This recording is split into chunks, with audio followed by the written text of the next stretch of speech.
యేసుక్రీస్తు ప్రభుల వారి యొక్క నామంలో మీకు విజయం కలుగునుగాక. మానవుడు విజయాన్ని కాంక్షిస్తూ ఉంటాడు. విజయం యొక్క ప్రస్థానంలో 4 ప్రాముఖ్యమైనటువంటి దశలో మానవుడు తన యొక్క ప్రయాణాన్ని కొనసాగిస్తూ ఉంటాడు.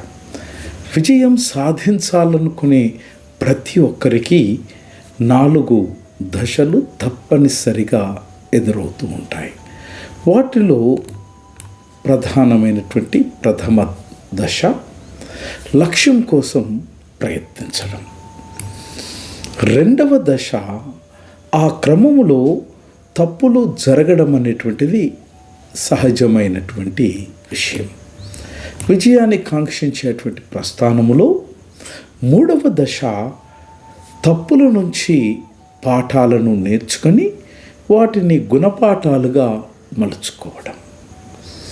4వ దశ నేర్చుకున్నటువంటి వాటిని ఆచరణలో పెడుతూ లక్ష్యము సాధించే వరకు మానవుడు ప్రయత్నాలు చేస్తూ ఉండటం.